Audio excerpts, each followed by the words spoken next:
सभी कैसे हो। उम्मीद करते हैं कि आप सभी अच्छे होंगे। आज हम एक नया टॉपिक क्या लेकर आए हैं, अलंकार। आप सबके सामने हम अलंकार लेकर आए हैं। व्याकरण में अलंकार भी अपना एक अलग महत्व, एक अलग स्थान रखता है और एग्जाम में अक्सर अलंकार से भी प्रश्न पूछे जाते हैं। आइए हम देखते हैं कि अलंकार किसे कहते हैं, अलंकार क्या होता है। अलंकार को दो भागों में बांटा गया है। देखिए पहले अलम धन कार। अलम माने क्या होता है, यहाँ पे पहले देखिए अलम माने होता है शोभा या सजावट, और कार माने करने वाला, मिलाकर क्या होता है अलंकार। अब आप लोग सोच रहे होंगे कि अलम अलम माने शोभा सजावट क्या होता है। एक हम आपको आमतौर पे एक विशेषता बता रहे हैं। समझ लीजिए कि अलंकार की एक परिभाषा है। कोई भी स्त्री हो, कोई भी नारी हो, उसकी सुंदरता तभी बढ़ती है जब वो अलंकार से क्या होती है, सुशोभित होती है। वो अपने ऊपर अलंकार को धारण करती है, तभी नारी की सुंदरता बढ़ती है।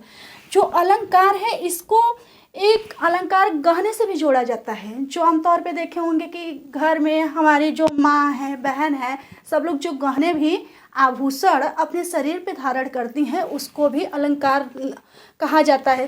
कहीं कहीं आप दुकान पे भी गए होंगे जहाँ सोने चांदी मिलते हैं, तो वहाँ पे क्या लिखा जाता है अलंकार। अलंकार का अर्थ ही होता है, अलम का अर्थ होता है शोभा या सजावट। ठीक है। अब यहाँ देखिए हम जो काव्य है, हमारे जो व्याकरण है, उसके तौर पे क्या परिभाषा होती है कि कहीं पूछा जाए कि अलंकार क्या होता है। अब यहाँ पे देखिए काव्य की शोभा बढ़ाने वाले तत्वों को अलंकार कहते हैं। जैसे कि अब अलंकार काव्य की शोभा किस तरीके से बढ़ाता है, जैसे अलंकार एक नारी की शोभा बढ़ाता है, उसी तरह अलंकार काव्य की भी शोभा बढ़ाता है। जैसे हम जो कविता पढ़ते हैं, जो कहानी पढ़ते हैं, किसी में हमें शब्द की विशेषता दिखाई देती है तो किसी में हमें अर्थ की विशेषता दिखाई देती है। इसी तरह काव्य की शोभा बढ़ाने वाले तत्वों को क्या कहते हैं, अलंकार कहते हैं। अब इधर देखिए कि अलंकार कितने प्रकार के होते हैं। कहीं कहीं हम सोचते हैं कि अलंकार अलंकार देखिए कई प्रकार के होते हैं, लेकिन एग्जाम की दृष्टि से मुख्यतः अलंकार को तीन ही माना गया है। एग्जाम में अक्सर जो भी प्रश्न आएंगे तीन ही अलंकार से आएंगे। आइए देखते हैं क्या है। अलंकार के मुख्यतः तीन प्रकार माने जाते हैं। ठीक है, ये कौन कौन से प्रकार हैं। अब पहला प्रकार है शब्दा अलंकार। ठीक है। अब आप लोग सोच रहे होंगे कि शब्दा अलंकार होता क्या है। शब्दा अलंकार मुख्य रूप से वो होता है कि जिस कोई कविता हो, कोई काव्य हो, जब हम लोग किसी कवि की रचना पढ़ते हैं, कोई कविता पढ़ते हैं, तो पढ़ने से शब्द में जो चमक आती है, शब्द से ही सुनने में जो हमको आनंद महसूस होता है, एक रस की महसूसता होती है कि ये शब्द में कितनी चमक है। कोई कोई गाना भी हम लोग सुनते हैं तो उस पहले तो हमें नहीं देखते कि उस गाने की मतलब कि राग जो होता है वो क्या है, पहले उसको बाद में महसूस करते हैं, पहले हम शब्द को ही महसूस करते हैं। तो उसी प्रकार शब्द अलंकार जो होता है, काव्य में शब्दगत चमत्कार को शब्द अलंकार कहते हैं। जो शब्द में ही क्या ला दे, चमत्कार ला दे, शब्द पढ़ने से ही क्या हो, चमकने लगे, उसकी जो विशेषता शब्द की हो वो पढ़ने से ही हमको आनंदित महसूस हो, आनंद महसूस हो, आनंदित कर सके। ठीक है, ये तो आपको समझ में आ गया कि अगर कोई आपसे पूछ लेगा कि शब्द अलंकार क्या होता है तो आप बता सकते हैं कि काव्य में शब्दगत चमत्कार को शब्द अलंकार कहते हैं, या काव्य में जो शब्द में चमत्कार लाते या उसको पढ़ने से शब्द से ही हमको क्या महसूस होने लगे, आनंद महसूस होने लगे, तो उसे क्या कहेंगे हम, शब्दालंकार। ये तो अच्छे से आप लोगों को समझ में आ गया होगा। अब दूसरा देखिए अर्थालंकार। अब अर्थालंकार क्या होता है। अब यहाँ पे आप देखिए साहित्य में अर्थगत चमत्कार को अर्थालंकार कहते हैं। कोई कोई कविता, कोई कोई कहानी ऐसा होता है साहित्य में, हमारे काव्य में आ जाते हैं कि जिसको पढ़ने पे हमको होता है कि इसका अर्थ क्या हो सकता है, इसका अर्थ क्या होगा, वो नहीं समझ में आता, लेकिन शब्द में उसमें चमक नहीं रहती। जब उसका अर्थ हम विस्तार से देखते हैं तो उसमें क्या होता है, अर्थ में चमक आती है, अर्थ को समझने पे हमको महसूस होता है। आप संस्कृत में भी आमतौर पे देखे होंगे कि समझ में नहीं आता कि इसका क्या होगा, या संस्कृत भाषा ही कभी कभी नहीं समझ में आता। लेकिन जब उसको हम क्या करते हैं, हिंदी में जब उसका अर्थ समझते हैं तो वो जो आनंद महसूस होता है, इसी तरीके से आपका ये शब्दालंकार है। शब्दालंकार जो है ना, अर्थालंकार जो है, शब्द में तो काव्य में चमक होगा, और अर्थालंकार जब शब्द में ना चमक हो के किस में चमक आ जाएगा, आपका अर्थ में। ठीक है, यहाँ तक आप लोगों को समझ में आ गया होगा। अब आगे देखिए, तीसरा अलंकार क्या है, उभयालंकार। ठीक है, अब उभयालंकार से आप लोगों को लग रहा है कि उभयालंकार क्या होता है। अब इसमें शब्द में भी चमक आ गया और वहाँ अर्थ में भी चमक आ गया, दोनों में आ गया। तो उभयालंकार जो होता है, जो शब्द और अर्थ दोनों में चमत्कार की वृद्धि करते हैं, उभया अलंकार कहते हैं। ठीक है, जो शब्द और अर्थ दोनों में चमत्कार की वृद्धि करते हैं उसे क्या कहते हैं, उभया अलंकार। वहाँ तो अलग अलग हम शब्द और अर्थ को देखे हैं, यहाँ पे एक में ही हम चमक देखते हैं कि जिसमें शब्द में भी चमक हो और अर्थ में भी चमक हो, उसे क्या कहेंगे, उभया अलंकार। पढ़ने पे हमें शब्द में भी आनंद मिले और समझने में अर्थ में भी आनंद मिले। तो यहाँ आप लोगों को हमने तीनों अलंकार किसे कहते हैं, अलंकार की क्या परिभाषा होती है, अलंकार कितने प्रकार के होते हैं, और जो जो प्रकार होते हैं उसके बारे में बता दें। अब चलिए आगे एक एक करके हम अलंकार को विस्तार रूप से पढ़ते हैं। ठीक है, हमने आप लोगों को बच्चों बताया कि अलंकार मुख्य रूप से जो एग्जाम की दृष्टि से होते हैं वो तीन होते हैं।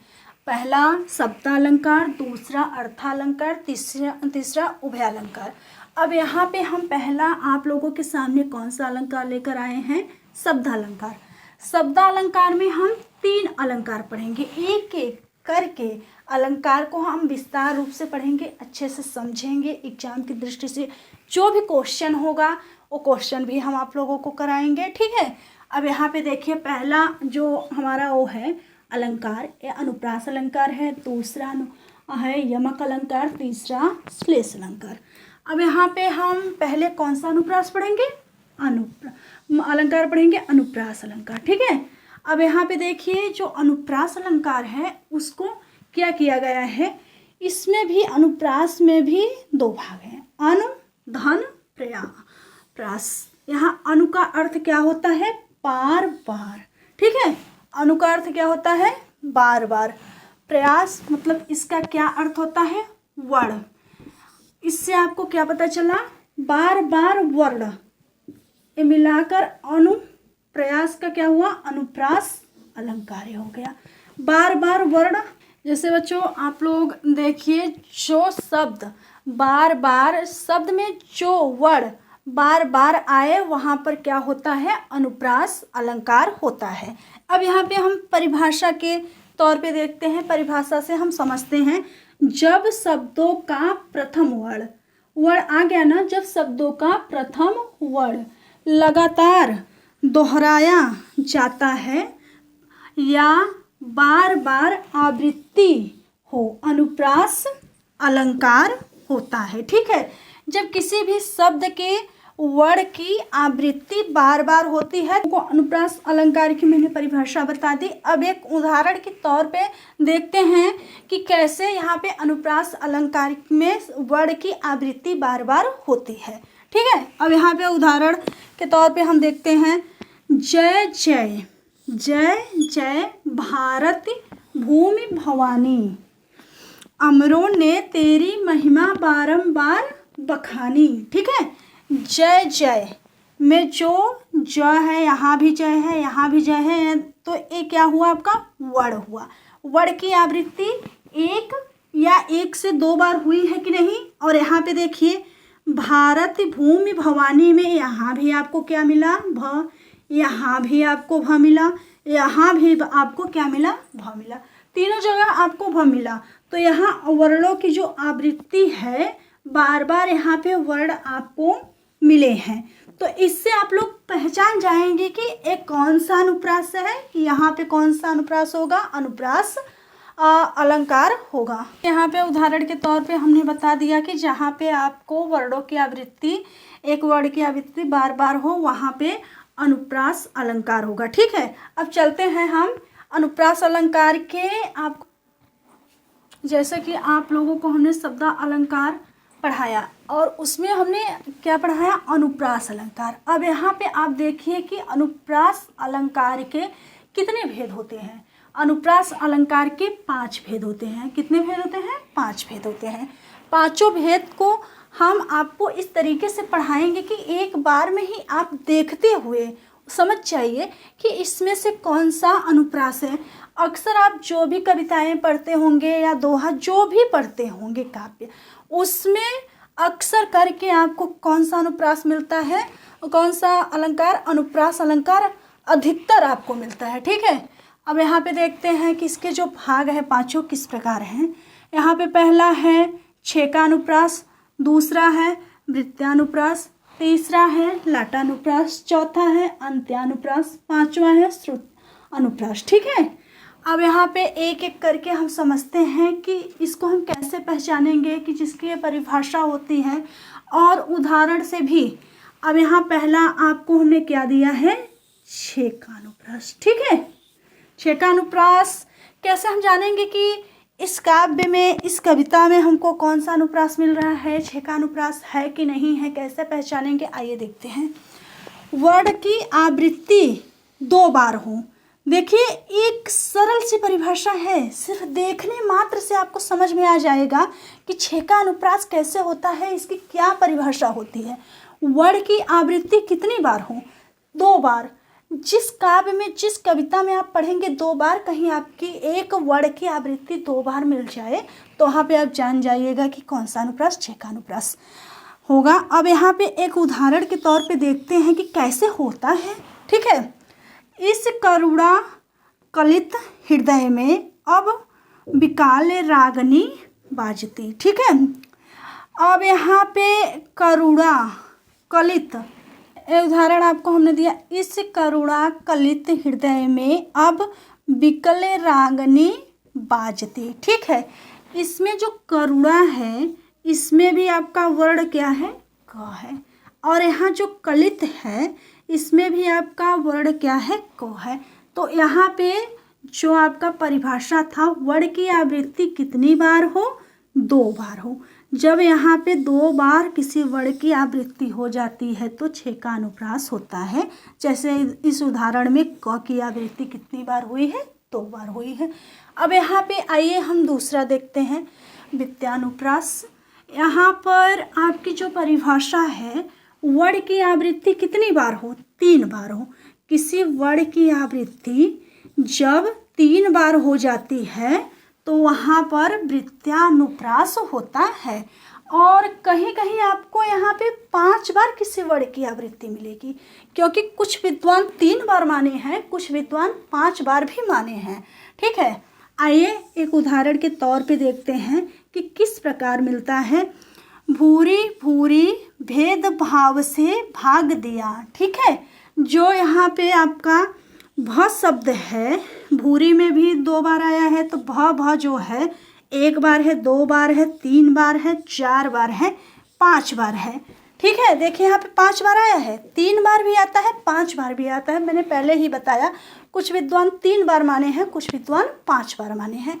आप देखकर यहाँ पे जान जाएंगे कि कौन सा अनुप्रास है, कौन सा अलंकार है, वृत्या अनुप्रास है। ठीक है, अब चलिए अगला हम देखते हैं तीसरा, यहाँ पे लाटानुप्रास। ठीक है, ये लाटा जो शब्द आपका है ना, ये लाटा शब्द हिंदी नहीं है, ये लाटा शब्द गुजराती है। ठीक है, ये लाटा शब्द गुजराती है, इसको अनुप्रास में लिया गया है, लाटानुप्रास है। और यहाँ पे देखिए, वाक्य या उपवाक्य की आवृत्ति। वाक्य शब्द और वाक्य जो होते हैं उसमें जो आपका लास्ट वाला मतलब वाक्य होता है या शब्द होता है, उसकी आवृत्ति होती है, सेम आवृत्ति होती है, लेकिन उसके शब्द कुछ कुछ अर्थ उसके परिवर्तित होते हैं। वाक्य या उपवाक्य की आवृत्ति होती है, जिसमें वो क्या हो गया आपका लाटानुप्रास। यहाँ पे देखिए उदाहरण के तौर पे, यहाँ पे हम लाटानुप्रास का क्या देखते हैं, उदाहरण देखते हैं। पूत सपूत तो क्यों धन संचय, यहाँ पर क्या है? पहला पूत सपूत तो क्यों धन संचय, पूत कपूत तो क्यों धन संचय। ठीक है, यहाँ पे जो आपका वाक्य है, वाक्य उपवाक्य दोनों की क्या हुई है? आवृत्ति हुई है। थोड़ा थोड़ा बस इसमें क्या है? फर्क है। इसमें देखिए कपूत और इसमें सपूत, बस यही सिर्फ इसमें अंतर है। इस उदाहरण का इसका क्या अर्थ होता है? पूत सपूत तो क्यों धन संचय। जब आपका पुत्र क्या है? अच्छा है, सपूत है, तो उसके धन संचय की क्यों चिंता करते हो? तो खुद ही इतना लायक है, इतना अच्छा है, धन कमा सकता है, अपना भरण पोषण अपने परिवार का कर ही सकता है, तो धन की क्यों चिंता। पूत कपूत तो क्यों धन संचय। जब आपका पुत्र क्या है? कपूत है, आप जानते हैं कि वो धन को बर्बाद ही करेगा, तो उसके लिए फिर हमको धन संचय करने की क्या चिंता है, क्या आवश्यकता है। ठीक है, इतना आप लोगों को समझ में आ गया। अब हम चलते हैं आगे, कि आपको देखते ही पता चल जाएगा कि अनुप्रास अलंकार का कौन सा अंत्यानुप्रास है। ठीक है, अब यहाँ देखिए अंत्यानुप्रास में आप कैसे देख के पहचान सकते हैं? अंतिम अक्षर एक वर्ण के होते हैं या हो। अंतिम अक्षर क्या होता है? जो एक ही वर्ण के हो। वर्ण आप जानते ही हैं कि एक अक्षर, एक शब्द जो होता है, अक्षर तो बहुत बड़ा होता है, वर्ण एक ही विभाग होता है जिसका क्या विभाजन नहीं किया जा सकता। अक्षर और शब्द दूसरा होता है, ध्वनि होती है वर्ण। ठीक है, क्या होता है? अंतिम अक्षर एक ही वर्ण के हो। जो अंतिम अक्षर आपके हैं, ये जैसे कि र है आपका, र क्या होगा? एक वर्ण हो गया। ऐसे जो अंतिम आपको मिलेगा वो एक ही समान मिलेगा। ठीक है, यहाँ पे अब एक उदाहरण के तौर पे हम देखते हैं। जय हनुमान ज्ञान गुण सागर, जय कपीस तिहु लोक उजागर। अब यहाँ पे जैसे आपको ये मिल गया, इसमें से आप बता सकते हैं कि कौन सा क्या है? अलंकार है। ठीक है, अब यहाँ पे लास्ट वाला इसमें देखिए उदाहरण में लिखा, परिभाषा में लिखा गया है आपका अंतिम अक्षर क्या हो? एक ही वर्ण के होने चाहिए। तो यहाँ पे जो अंतिम अक्षर क्या है? सागर है। यहाँ पे क्या है? उजागर है। उजागर का जो लास्ट वाला है, ये वर्ण इसमें भी र है, इसमें भी र है। ठीक है, इससे आप पहचान जाएंगे कि ये अंत्या अनुप्रास है। अब यहाँ पे आप देखिए पांचवा श्रुत्या अनुप्रास। ठीक है, इसको देखिए, इसमें इसकी जो परिभाषा है इसको आप ध्यान से थोड़ा देखिएगा। त वर्ग की आवृत्ति जिस भी शब्द में, जिस भी काव्य में जो भी आप पढ़े जिसमें त वर्ग में आप जानते ही हैं त थ द ध न जो भी आते हैं, उसमें अगर इसमें से आपका कोई भी किसी भी की आवृत्ति बार बार हो तो उसमें क्या होगा? अंत्या अनुप्रास, श्रोता अनुप्रास हो गया। यहाँ पे देखिए उदाहरण आपको दिए हैं। दीनांत था, थे, दीननाथ डूबते। दीनांत देखिए इसमें आपका क्या है? द है, इसमें न है, इसमें त है, यहाँ पे थ है, यहाँ पे थे है, यहाँ पे द है, यहाँ पे भी आपको न मिला, यहाँ पे भी न मिला, यहाँ पे भी थ मिला। ये सब क्या है? त वर्ग के हैं। ठीक है, ऐसे कोई भी परिभाषा अगर आपको मिल जाए, कोई भी उदाहरण या कोई भी काव्य में आप कुछ भी पढ़ रहे हैं, कुछ भी मिल जाए, तो यहाँ पे आप क्या पढ़ेंगे? श्रुत्यानुप्रास होगा। ठीक है, अब चलिए हम आगे चलते हैं। आप लोगों के सामने लेकर आए हैं यमक अलंकार। अब यमक अलंकार किसे कहते हैं? यमक अलंकार की परिभाषा क्या होती है, आइए देखते हैं। जब कोई शब्द दो या दो से अधिक बार प्रयोग में आया हो तथा उसका अर्थ भिन्न हो, उसे यमक अलंकार कहते हैं। इसमें आपको खास क्या मिलेगा इस परिभाषा में? जब कोई शब्द दो या दो से अधिक बार प्रयोग में आया हो तथा उसका अर्थ भिन्न, उसका अर्थ क्या होता है? भिन्न होता है। उसका अर्थ जो होता है अलग, दो शब्द का अर्थ अलग अलग हो तो उसे क्या कहते हैं? यमक अलंकार कहते हैं। आइए एक उदाहरण के तौर पे हम देखते हैं। कनक कनकते 100 गुने, मादकता अधिकाय, वा खाए बौराए जग या पाए बौराए। ठीक है, यहाँ पे कनक शब्द को आप देखेंगे, कनक कनक, कनक शब्द कितनी बार आए हैं? 2 बार आए हैं। यहाँ पे एक कनक शब्द का अर्थ होता है धतूरा, दूसरे कनक शब्द का अर्थ क्या होता है? सोना। जिसको धतूरे को खाने से भी इंसान क्या हो जाते हैं? वृक्ष होता है, पौधा होता है, उसको खाने से इंसान पागल हो जाते हैं। और यहाँ पे जो पाने, दूसरा जो सोना है, उसको पाने से भी इंसान जब ज़रूरत से ज़्यादा धनवान हो जाते हैं तो वो अपने आप को बहुत ज़्यादा, जैसे जो गरीब लोग हैं और जो जैसे जब ज़्यादा ज़रूरत से ज़्यादा धनवान हो जाते हैं तो वो अपने आप को अपने आप को अहम, मतलब उनके अंदर इतनी ज़्यादा अहम बढ़ जाता है कि वो किसी को कुछ नहीं समझते अपने आगे। ठीक है, यहाँ पे आपको समझ में आ गया, यहाँ पे एक का सोना होगा, एक का धतूरा होगा। अब यहाँ पर देखिए दूसरा उदाहरण भी हमने आपको दे दिया, जेते तुम तारे तेते नभ में ना तारे। यहाँ तारे जो शब्द हैं, यहाँ भी तारे हैं, यहाँ भी तारे हैं। ठीक है, जेते तुम तारे, एक तारे शब्द का यहाँ पे एक तारे शब्द का अर्थ होता है उद्धार करने वाला या तारने वाला, और दूसरे तारे शब्द का अर्थ है नभ में जो तारे हैं।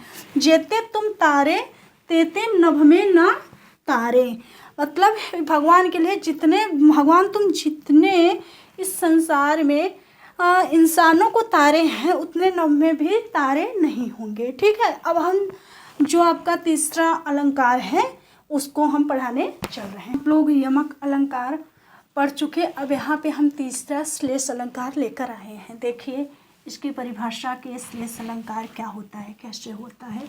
जहाँ एक ही शब्द के अनेक अर्थ निकलते हैं वहाँ पर श्लेष अलंकार होता है। ठीक है, श्लेष अलंकार होता है। आप लोग यमक अलंकार में वहाँ पे जो भी शब्द समान रहते थे, एक ही जैसे शब्द रहते थे, लेकिन उसके अर्थ भी अलग अलग होते थे। लेकिन यहाँ एक ही शब्द के क्या होते हैं? अनेक अर्थ निकलते हैं। जहाँ पे एक ही शब्द के अनेक अर्थ निकले वहाँ पे श्लेष अलंकार होता है। एक उदाहरण के तौर पे अब हम समझते हैं, देखते हैं। रहीमन पानी राखिए बिन पानी सब सून, पानी गए न उबरे मोती मानस चून। ठीक है, यहाँ पे पानी जो शब्द है, पानी शब्द है, इस पानी का 3 अर्थ होता है। एक पानी शब्द का होता है क्रांति, और एक इसका अर्थ होता है आत्मसम्मान, और एक इसका अर्थ होता है जल। रहीमन पानी राखिए, रहीमन रहीम जी का इसे दोहा है, इसमें रहीमन पानी राखिए बिन पानी सब सून, पानी गए न उबरे मोती मानस चून। रहीमन जी जो हैं अपने प्रभु से, अपने भगवान से कह रहे हैं कि मेरा जो आत्मसम्मान है, मेरी जो पानी है, मेरी जो मर्यादा है, कभी कभी कोई भी इंसान अगर आपको भला बुरा सुना देता है, आपके आत्मसम्मान को ठेस पहुंचता है। ये होता है कि जैसे कि पसीना आने लगता है, और ये भी लगता है कि आज हमारा जो, जैसे गांव की भाषा में सब कहते हैं कि उस इंसान की हमने इतनी बेइज्जती कर दी कि वो पानी पानी हो गया, उसके आत्मसम्मान को ठेस पहुंचता है। तो इस प्रकार पानी के कितने अर्थ निकले हैं यहाँ पे? पानी के यहाँ पे 3 अर्थ निकले हैं। एक जल आपका हो गया, एक यहाँ पे आपका समझ लीजिए क्रांति हो गया, और तीसरा आत्मसम्मान हो गया। ठीक है, ये अच्छे से आपको समझ में आ गया कि नहीं? इसका अब हम अगले वीडियो में आप लोगों को जो भी क्वेश्चन है, जो भी प्रश्न आपका अलंकार से, शब्द अलंकार से जुड़ा हुआ है, हम नेक्स्ट वीडियो में आप लोगों को करा देंगे। थोड़ा कमेंट करके आप लोग बताइएगा कि आप लोगों को समझ में आया है कि नहीं आया है। ठीक है, धन्यवाद।